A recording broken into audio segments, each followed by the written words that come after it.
E a lei é clara, que todas as empresas têm que atender a NR1.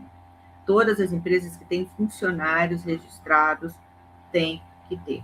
Claro, tem as suas exceções, como a MEI, né? A MEI está momentaneamente, eu acredito até que isso é uma questão momentânea. Talvez isso mude, com certeza, mas já é uma tendência para o empresário entender que se ele realmente atua com gestão de pessoas, tem dentro do seu ambiente ali rotinas específicas, essa atenção também vai ser voltada para ele. É importante que ele também se atente para que ele também ofereça, se ele quiser contratar fora do Brasil, porque MEIs e microempresas podem atuar no mercado internacional. Né? Aqui a gente fala muito sobre isso, mas você precisa atender essa exigência. Então, ainda que no interno você esteja liberado por um tempo dessa exigência, no mercado internacional não. Então, para você expandir, para você crescer e fazer a sua empresa estrategicamente, né, definir novos objetivos estratégicos de crescimento, você precisa estar com a agenda de compliance em dia. E a agenda de compliance não é aquela compliance para inglês ver. Eu fiz um programinha de gestão de risco, botei na minha gaveta. Está na gaveta. Em 1990, e aí eu mando, né, o PDF para o meu fornecedor, para ele ver que eu tenho. Esse não é compliance. Isso não é compliance, é um instrumento vivo. Está em constante atualização, constante adequação aos seus funcionários. E aí, falando para o pessoal do RH, né, o seu recurso humano dentro da empresa, ele não é estático. Ele muda, assim como as funções da sua empresa. Você imagina, empresas que antes trabalhavam no analógico, hoje totalmente digitais.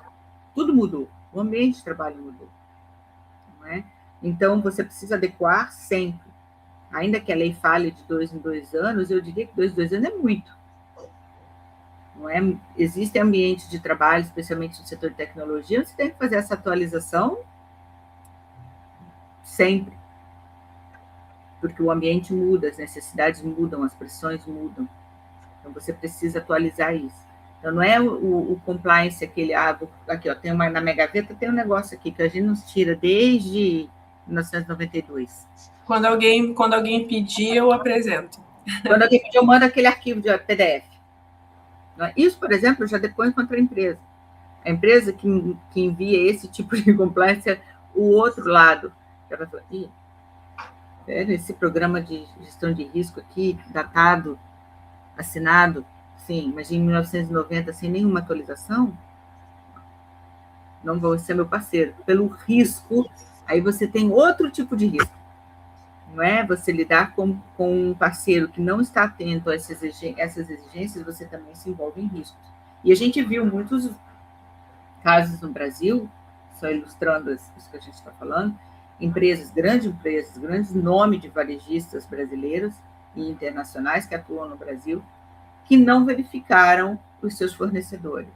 E aí foram surpreendidos com uma fiscalização do trabalho e seus fornecedores usavam trabalho análogo à escravidão em São Paulo, que levou a uma perda dessas empresas. Não só perda de marca, perda de valor dentro da Bolsa de Valores, eram grandes varejistas do setor confecção no Brasil, e até hoje estão buscando recuperar esse prejuízo, além do prejuízo financeiro, mas também do seu prejuízo da multa, não é? Mas do seu prejuízo de reconhecimento de marca. Sim. Karine, pegando esse gancho que você fala agora, fala um pouco para a gente dessa relação entre esses afastamentos frequentes que a gente vem acompanhado nas estatísticas de saúde mental, que está só nessa crescente, e o aumento do risco jurídico para as empresas relacionados a isso. A relação é direta, não é? Porque quando você tem uma série de afastamentos, como a gente viu esse caso, né? 580 afastamentos, isso precisa ser mapeado e entendido. Porque isso vai ser um risco de processos da área trabalhista, vai ter um risco de processos administrativos, não é? Que vem de fiscalização, de autuações. Você tem riscos previdenciários, aí você vai ter um aumento de custos previdenciários. Isso a gente fala de custo previdenciário para a empresa, mas você fala em custo previdenciário até para o Brasil. não é? Eu não vou agora me lembrar exatamente o número, mas o Brasil teve um ano passado recorde de afastamentos por depressão e burnout. Burnout, depressão... Mais de 500 mil. Eu não sabia precisar exatamente foi um número recorde, nunca se teve isso. Não é? Então, isso é um indicativo claro de que nós estamos com o ambiente de trabalho, de alguma forma, contribuindo para isso. Tem outros fatores? Tem outros fatores, mas a gente tem que investigar se isso não é um próprio ambiente de trabalho que está gerando isso, porque burnout é uma doença relacionada à atuação profissional, não é? Então, você precisa estar atento a isso. Então, isso é um risco jurídico enorme. Mas o risco jurídico, a gente pensa, só risco de processo, só risco de litígio, não é? O jurídico, ele está em tudo na empresa. O jurídico também, você inclui ali no risco jurídico os não contratos que você vai fazer, os contratos que você vai deixar de fazer, não é? Os contratos que você vai perder por não ter um programa de gestão de risco eficiente, né? Você não faz esse gerenciamento, você não atende a NR1, porque não atender a NR1 vai ser um fator decisivo para a contratação ou não de um serviço, né? Atender ou não a NR1. Então, quando a gente fala em risco jurídico, a gente está falando também de processos. A gente teve um ano recorde de afastamentos por depressão e burnout na área previdenciária pública, né, do INSS, mas a gente teve um ano recorde disso dentro da Justiça do Trabalho. E a gente pode medir, se a gente for analisar, só se a gente olhar as notícias, a gente vê a quantidade de notícias com assédio moral.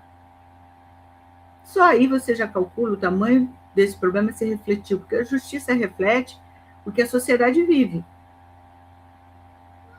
E o custo disso para uma empresa é enorme, enorme. E é dinheiro que você tira da alocação para novas tecnologias, é dinheiro que você tira da alocação para desenvolvimento de produtos, para você alocar em risco jurídico, né? Em como você vai...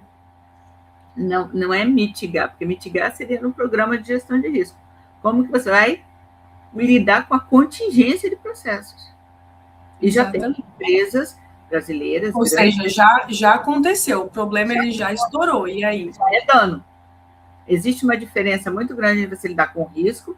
Risco é iminência, é possibilidade de você lidar com dano efetivo. Quando você chega na justiça, já é dano efetivo. Deixou de ser só risco. Risco jurídico você vai tratar lá no programa de gestão, onde você vai analisar seu ambiente, ver o que aquele ambiente pode gerar de probabilidade de problema. Mas quando você já está na justiça, já é dano, já existiu, já é dano jurídico. Não é? Então, você tem que como lidar com esse risco também, com esse impacto, eu acho também é compreender exatamente o que é o risco psicossocial. Quais condutas estão, para você entender também o risco jurídico, você tem que entender completamente o que é o risco psicossocial. Quais condutas tóxicas podem gerar o dano? E aí você tem também que analisar, acho que é atropelando um pouquinho o que você falou, que às vezes a gente tinha algumas condutas que eram aceitáveis dentro do ambiente corporativo, mas que sempre foram tóxicas, mas eram aceitáveis. E muitas normais.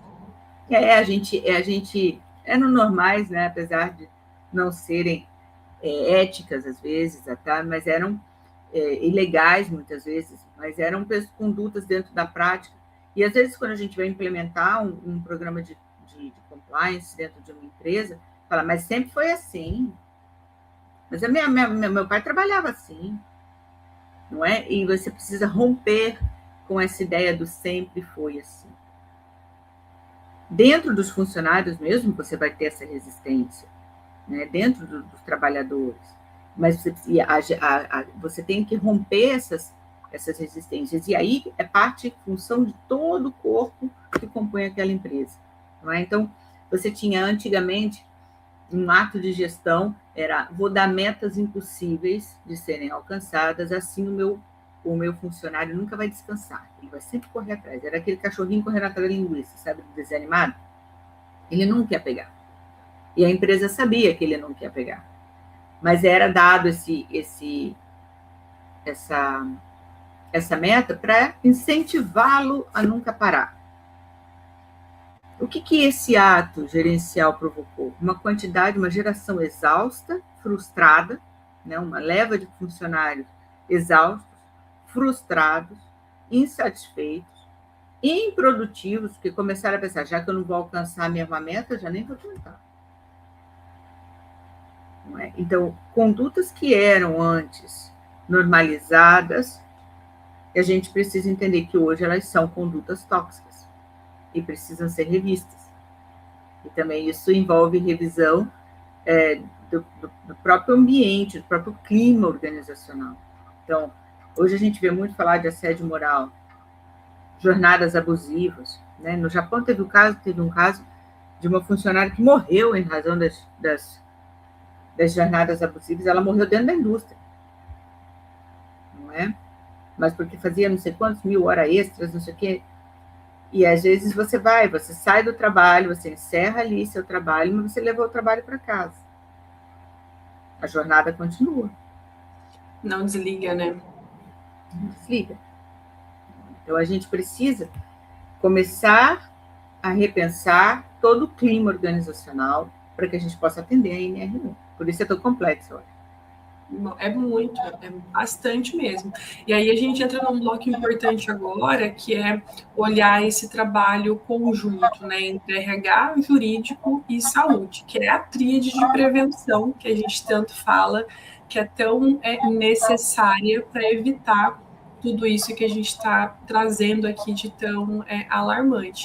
A gente sabe, né, Karine, que o RH ele não trabalha sozinho. Por mais que algumas empresas tenham essa visão de que o RH ele tem que cuidar de pessoas, então ele tem que resolver, é muito pelo contrário. Então, como que deve ser essa integração prática entre RH, jurídico e saúde, né, a área de saúde da empresa, para que eles atuem de forma preventiva e não apenas apagando incêndio, porque é o que a gente vê hoje, é isso, apagando incêndio, aconteceu alguma coisa ali, então vamos olhar para isso agora, né, e não atuar de fato aí preventivamente. Então, quão é importante essa tríade, né, e como que a empresa ela precisa olhar, né, essas três grandes áreas, né, dentro de um pilar estratégico. Porque tem dois momentos, não é? Um momento em que a gente tem a prevenção, a mitigação desses riscos, não é? Como eu disse, a gente não tem como estipar o risco, não existe como a gente apagar de vez, vamos trabalhar sem riscos, não. A gente mitiga esses riscos, os efeitos desse risco, não é? E existe um momento em que a gente lida com o dano. E o que a gente vê no momento é o que você falou, a maioria lidando contingência com dano, né? Vou para a justiça me defender, vou para a justiça, eu vou pagar as multas. Então, isso aqui é um outro momento, que o dano já se efetivou. O que a gente busca com o cumprimento da NR1 é evitar o dano. É você trabalhar de forma preventiva.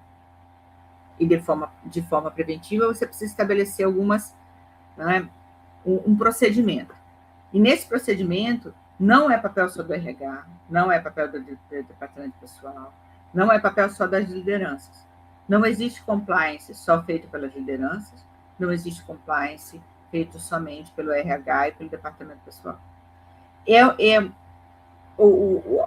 O programa de compliance envolve toda a empresa, de A a Z. Ele precisa envolver, todo mundo precisa estar, como eu falo, em compliance. Todo mundo precisa estar envolvido nesse procedimento, nesse processo, né, no programa de compliance. Ele precisa ser uma construção de todos os departamentos, até porque ele envolve todas as funções e atividades da empresa. Não adianta eu, no setor jurídico, fazer um lindo programa de compliance, com um ótimo gerenciamento de risco, com um programa de gestão de risco muito bem feito, se não for implementado. Cada setor da empresa tem um papel fundamental estratégico. O RH tem uma função estratégica ali, que é o RH é quem trabalha com a rotina da empresa. Então, ele tem uma função estratégica no desenvolvimento e na execução desse programa de gestão de risco, porque é ele que vai transformar essas ações, as ações que nós pensamos no plano de ação, em rotina da empresa. Não adianta a gente fazer um lindo plano de ação que não é executado, que ele vai continuar gerando o mesmo dano lá na frente. Então, por isso precisa envolver todos da empresa, desde a liderança, desde o CEO, até qualquer funcionário. E a NR1, ela ainda tem um aspecto que é mais interessante, não é? A própria norma regulamentadora traz para o trabalhador um papel proativo na sua defesa, né, na sua proteção da sua saúde psicossocial, quando exige que todos participem de forma ativa. E quando ele fala todos, ele não está falando só os liderados, ele fala todos, desde os líderes. Não é? A gente conversa muito nesses últimos anos sobre liderança, o papel da liderança. E dentro de um programa de compliance, o papel da liderança é fundamental. É claro que é fundamental. Quando a liderança adota fortemente a cultura de compliance, é mais fácil de você implementar isso na empresa. Até pode ser. Mas não adianta a liderança estar preocupada com isso quando o departamento pessoal não está. Quando o departamento jurídico não está. Então, precisa ser um ato de comunhão mesmo. E aí, integrado literalmente, né? Integração total. Porque a construção do plano de ação que eu lá posso construir, lindo, maravilhoso, ele precisa que o RH contribua, ele precisa que o pessoal do financeiro contribua, não é que o pessoal do comercial contribua. Porque são essas pessoas que entendem das suas atividades e como essas atividades podem ser nocivas e como elas podem ser melhoradas, otimizadas. Então, isso todos precisam colaborar. E a NR1 expressamente diz que todos devem colaborar. Todos devem ser proativos nisso. Aí a gente pergunta, mas como você vai ouvir todo mundo? Como você vai saber de todo mundo? Sim, mas existem meios que a gente faz isso. Especialmente escuta.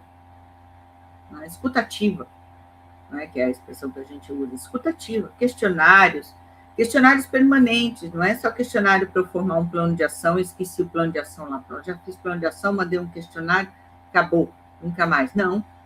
Eu preciso saber como que essa execução está. Eu criei um plano de ação junto com toda a equipe da empresa. Sim, nunca mais eu revisitei meu plano de ação. Eu não sei se esse plano de ação está acontecendo. Eu não ouço o RH para dizer, olha, o plano de ação ficou bonito no papel, mas não está trazendo resultados. Porque também existe isso, a gente tem que repensar o plano todo o tempo. A gente pode pensar ações de que mitigam, não é, o risco psicossocial, e eles não funcionarem. E aí o RH continua dizendo, o pessoal continua com a mesma dificuldade, apesar de a gente ter mudado. Então, a integração é essencial, porque são os indicadores de diferentes setores que vão me dizer se essa ação está ou não surtindo efeito. Perfeito. E algo também bem interessante, né, querida, a gente comentar, é que quando a gente pensa em ações do RH, em ações para mitigar riscos, ações para promover saúde, a gente não está falando de ações isoladas, né? Recentemente, o Ministério do Trabalho lançou, né, o seu aí manual como ponte aí de orientação, de direcionar melhor as empresas em relação ao tema da NR1. E está muito claro lá que essa adequação ela não se limita a ações isoladas. Então, então vou fazer uma pesquisa e era isso. Vou distribuir, vou disponibilizar um recurso, a exemplo, né, a psicólogos, e é isso. Eu vou fazer uma palestra e era isso. É muito além de tudo isso que as empresas estão, sim, algumas já se propondo a fazer, mas é algo literalmente integrado. A gente sabe que trabalhar com uma ferramenta, né, trabalhar com recursos que tragam essa integração de tudo isso é complexo para a empresa. Por isso que é importante que ela possa, nesse momento, se apoiar, né, em parceiros que possam trazer aí esse caminho mais estruturado, né? A Marcela fez uma pergunta aqui justamente sobre isso, né, Marcela? Então, né, como que eu devo fazer para dar início na minha empresa? Tem alguém que possa ajudar, nos acompanhar desde o início? Então, essa pergunta da Marcela traz realmente esse olhar. Tem empresas que estão, sim, preocupadas em atuar preventivamente, em começar de alguma forma, para evitar que tudo isso que a gente está fazendo aqui aconteça. Aqui na Digital Medicina a gente tem, né, um recurso bem importante específico para isso, né, de adequação na NR1, que traz diversas ferramentas, né, desde mapeamento de riscos psicossociais até ações ali para poder mitigar eventualmente riscos que são identificados. Então, assim, Marcela, já pegando a tua pergunta, empresas, né, assim como a Digital Medicina, que apoiam aí diversas outras nesse processo importante de adequação. Então, o que a gente traz aqui como algo, como um ponto fundamental, é que precisa ser feito algo, e isso diz respeito a ações contínuas, né, Karine? Não é ações pontuais que vão resolver uma questão específica e daqui a pouco vai lá e estoura uma bomba de novo, a empresa não sabe o que fazer. É algo contínuo. É o que a gente, por isso que a gente gosta de usar o nome técnico, programa. É um programa. Programa é uma série de análises, não é uma série de procedimentos e, consequentemente, uma série de medidas, de ações. Não é? Ações isoladas, elas quase não vão ter efeito. Mas a gente viu que muitas empresas, dizendo o que não fazer, não é? Para a gente aprender, muitas empresas, ao longo do tempo, desses últimos anos, especialmente nos últimos 10 anos, dentro do ambiente gerencial, foram observando que a produtividade de seus funcionários, seus empregados, caía de forma significativa. E aí quis se mudar um pouco do clima organizacional, para que isso melhorasse, aí construir um lounge, não é? Ou criou-se medidas que eram deixar o ambiente um pouco mais legal, assim. Vai trabalhar sem uniforme, não é? Ou o dia do cachorro no trabalho. Todas essas medidas eu não tiro a importância disso. Eu acho que são medidas que têm seu valor, mas dentro de um encadeamento lógico e estratégico. Medidas isoladas, cachorro no trabalho, sem uniforme, cesta sem uniforme, não é? Flexibilização do horário de trabalho. Todas essas medidas podem gerar, sim, um maior bem-estar e um impacto positivo na saúde mental de seus funcionários, mas ela precisa ter um porquê, ela precisa estar encadeada em outras ideias e outros objetivos que precisam ser pensados. Por isso, um programa, não é, de compliance é tão importante. O que a Priscila falou que é importante a gente pensar também é que muitas medidas vêm da liderança para os trabalhadores. Não é? Construir um lounge, tá, ótimo, legal, vou ali dormir depois do almoço, é bom, não é ruim, é uma ótima medida. Só que a gente precisa ouvir os funcionários, e essa é grande parte do ajuste, uma empresa ajuda nisso, não é? É você ouvir, é a escuta ativa, o que você de fato precisa, e não presumir que é isso que o meu corpo de funcionários precisa, não é? É isso, ouvir, é um programa, é elaborado, existe uma série de procedimentos que são necessários para que você consiga a efetividade. Eu digo, medidas assim, aleatórias, são boas na primeira semana, depois elas não alcançam resultado nenhum. E aí ele é o quê? Ele é gasto de recurso, ele é gasto de tempo, não é? Um treinamento aleatório, ótimo. Vai trazer conscientização no treinamento aleatório? Não. Não é? Não vai trazer o resultado que você quer. O resultado, que a gente precisa estar sempre alerta, pensando como não só risco jurídico, mas como risco gerencial. Qual é o resultado que a gente quer? Maior produtividade, melhores resultados, indicadores melhores. Não é? Então, se eu for só trazer alguma coisa, só para falar, eu fiz isso aqui, ó, não vai melhorar em nada. Vai ser desperdício de recurso. Então, o programa precisa pensar no que de fato vai ser eficiente. E aí o programa.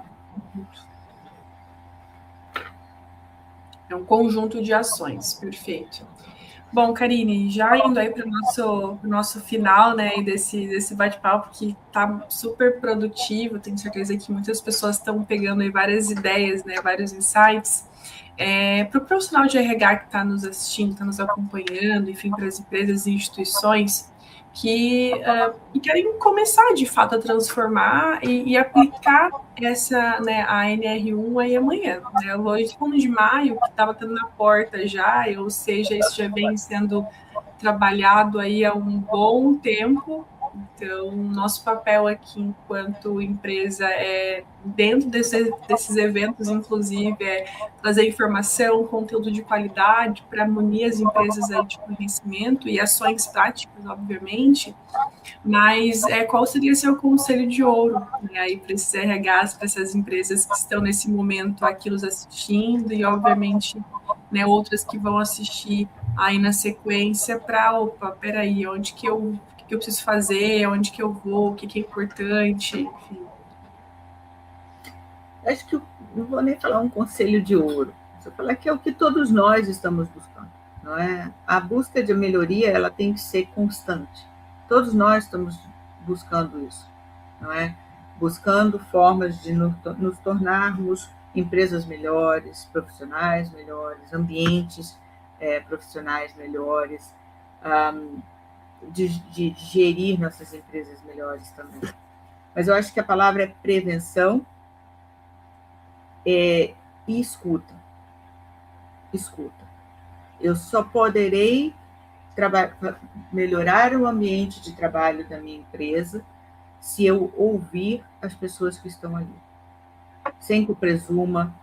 E como que eu vou ouvir? Eu vou ouvir fazendo questionário, eu vou abrir um canal de denúncias. Tudo isso é custo. Mas existem empresas que podem prover isso, que podem trazer isso, porque você só vai poder tomar medidas efetivas com as evidências corretas. É aquelas 3 palavrinhas que eu falei antes: avaliação, mapeamento, para poder você ter ações. Então, o papel da avaliação é muito importante. Você só vai fazer avaliação se você conhecer o seu ambiente de trabalho, se você conhecer as funções, entender por que aquela função está sendo tão tóxica, porque aquele ambiente está disfuncional, e aí você tem que escutar. Então, quem quiser fazer isso amanhã, tem que começar a pensar, implementar um gerenciamento de risco ocupacional. E o primeiro dele é entender o ambiente de trabalho, as funções que estão ali. O meu ambiente de trabalho é um ambiente de trabalho, mas sem culpa, né? Sem querer se defender. Não é? Para a gente poder consertar, a gente precisa entender onde está errado. E não tem problema estar errado. A NR1 está aí para dizer, está errado, mas pode consertar. Não tem problema. Pode, é possível, existe um caminho para isso, nem tudo está perdido. Exato. Então, ela está aí para dizer, está errado, tá, mas vamos consertar. E o primeiro passo é você conhecer aonde estão os problemas e reconhecer que existem problemas. Enquanto a gente fizer justificativas para assédio moral, enquanto a gente fizer justificativas para o excesso de trabalho, para essas metas inatingíveis, a gente não vai resolver, ele vai continuar, não é? Só empurrando o problema. Replicando o problema. É para aplicar amanhã. Vamos conhecer o ambiente de trabalho da gente, com um olhar crítico, para a gente construir, sim, um programa de gestão de risco que seja eficiente, porque não existe um programa que cabe para todo mundo. Esse é o grande negócio que a gente precisa ver. Cada empresa precisa ter o seu, é igual a impressão digital. Um programa não serve para todo mundo. Não é? A gente precisa, cada empresa ter o seu. Tem que ter esse olhar para a empresa, exato. Não existe um modelo aí replicável para todo e qualquer tipo de empresa. Por isso que o mapeamento, ele é fundamental, entender aquele ambiente e que ações efetivas que fazem sentido para aquele ambiente. E aí é que mora eu acho que o grande mérito, não é, do programa de risco, é que ele entende aquela empresa. E ele não é um formulário que cabe para todo mundo. Não, ele vai entender aquela empresa. Eu acho que esse é o grande fator engrandecedor do programa de compliance. Perfeito, perfeito. E esse uso de dados, ele vem auxiliar a empresa nessa prevenção, justamente, né? Então, por mais que a gente tenha aí esses dados, esses números, né, alarmantes de afastamentos e pessoas cada vez mais adoecendo, se a empresa não toma as medidas devidas e não atua preventivamente, essa crescente ela vai continuar. Então, o nosso grande objetivo aqui, né, também enquanto empresa, né, enquanto apoiadora, né, aí do tema de prevenção de saúde, atuação aí estratégica de outras empresas, é justamente trazer recursos para auxiliar, né, aí as empresas nessa responsabilidade que mais do que nunca bate na porta, né? Não é de hoje, obviamente, isso é um tema que a gente já vem falando aí há um bom tempo, né? Como você falou no exemplo lá no início, que isso já é um tema, né, que uma empresa já enfrentou o processo, isso aí já é muito antes de se falar mais fortemente de NR1, e agora ela entra em vigor justamente para poder trazer, olha, não tem mais para onde correr. É fundamental agir de maneira preventiva. Assim, para a gente encerrar com uma reflexão, as pessoas falam, mas é caro, não é? A gente sempre vê a pessoa falar, mas é caro, um programa de risco é caro.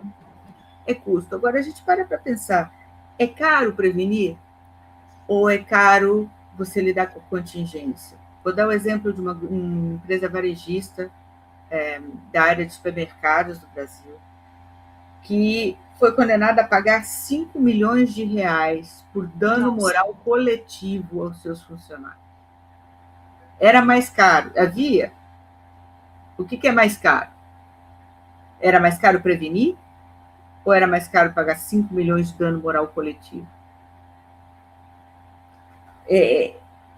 Então, a gente precisa parar de pensar que isso é um custo, pura e simplesmente. Isso é um investimento da empresa.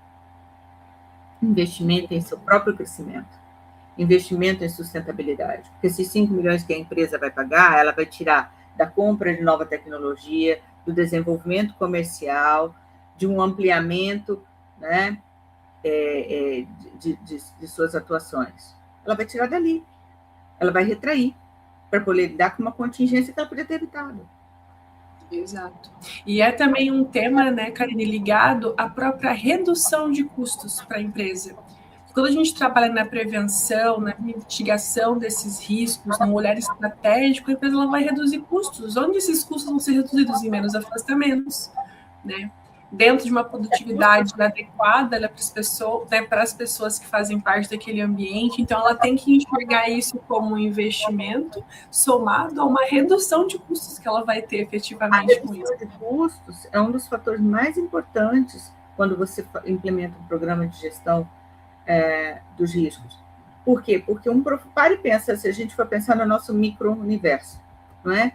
Quando a sua profissional que trabalha com você, né, da sua equipe, quando ela não vem, como é a sua produtividade? Infinitamente menor. Você imagina isso em nível coletivo? Você imagina faltando 20 pessoas da equipe, 30 pessoas da equipe. Não é? Então, você deixa de ganhar, não é, para aumentar seus gastos.